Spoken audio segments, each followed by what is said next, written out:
साथियों, अभी हाल ही में सोशल मीडिया पर एक वीडियो बहुत तेजी से वायरल हो रहा है, जिसमें भाई चंद्रशेखर आजाद जी बहन जी के कार्यालय में फोन लगाकर ये कहते हैं कि मुझे बहन जी से मिलना है और ये भी कहते हैं कि मुझे बहन जी का आशीर्वाद चाहिए।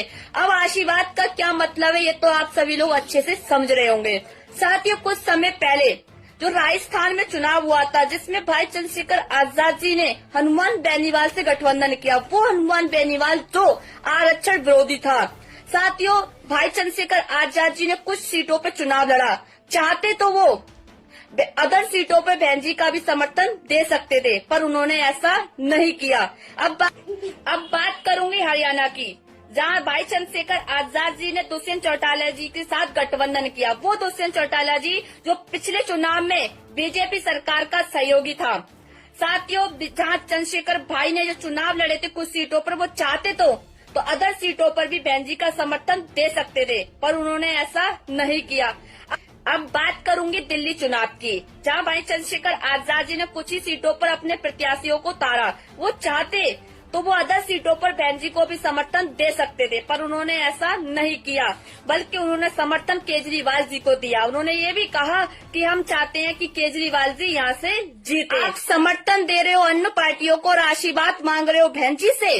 मैं कहती हूँ, अगर बहन जी की जगह कोई और भी होगा तो वो भी आपको आशीर्वाद नहीं देगा।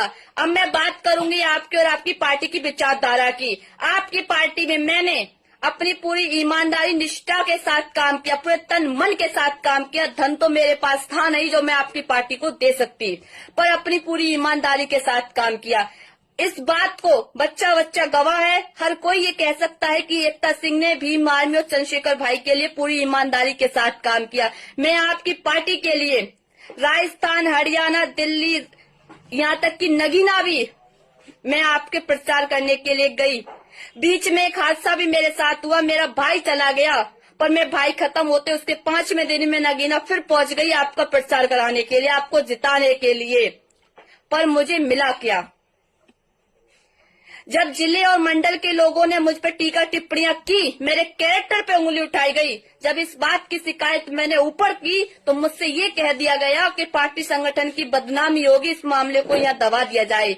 तो मैंने भी ये सोच लिया था कि हमारी पार्टी के कुछ लोग गंदे हो सकते हैं, पर हमारी पूरी पार्टी गंदी नहीं है। इस बात को सोचते हुए मैं चुप हो गई, पर फिर भी मेरे ऊपर टीका टिप्पणियां बंद नहीं हुई।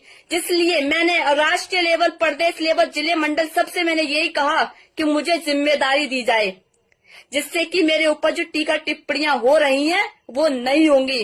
पर मुझे आज 1.5 साल हो चुका है। 1.5 साल से बस मैं एक ही बात बोल रही हूँ अपने राष्ट्रीय लेवल के नेताओं से कि मुझे जिम्मेदारी दी जाए, पर अभी तक मुझे जिम्मेदारी नहीं दी गई। मैं पूछना चाहती हूँ कि एक लड़की जो आपके लिए पूरी ईमानदारी से काम कर रही है, उसको जिम्मेदारी देने में ऐसी क्या आपत्ति आ गई आपको? और मैं पूछती हूँ, आप जो बड़े बड़े मंचों से महिलाओं की बात करते हो, कितनी आपके राष्ट्रीय लेवल में कितनी महिलाएं या कितनी महिलाओं को आपने मंडल और प्रदेश का प्रभारी बना रखा है, बताइए मुझे। पर अब मैं कहती हूँ कि अब मुझे किसी पार्टी संगठन की जरूरत नहीं है। मैं बाबा साहब की वो शेरनी हूँ। मैं अपने आप में वो दम रखती हूँ कि जो मैं अपने महापुरुषों की विचारधारा अपने लोगों तक मैं अपने बलबूते पर पहुँचा सकती हूँ। अब मैं जमीनी स्तर से अपने और अपने भाइयों का साथ लेकर जन जन तक विचारधाराओं को बाबा साहब की पहुँचाने का काम करूंगी। मुझे किसी पार्टी संगठन की जरूरत नहीं है। और मैं अपने सभी भाइयों से ये भी कहूंगी कि आप समर्थक बनिए, अंधभक्त मत बनिए। और हाँ, मुझे ये भी पता है कि आप कुछ भाई बन मुझे गलत बोलेंगे, मुझ पर टीका टिप्पणियां करेंगे, तो मैं कहती हूँ वक्त सभी का आता है। आज वक्त मेरा आया है तो आने वाला समय भी आपका हो सकता है। इसलिए समझदार बनिए, अंधभक्त किसी के मत बनिए। जय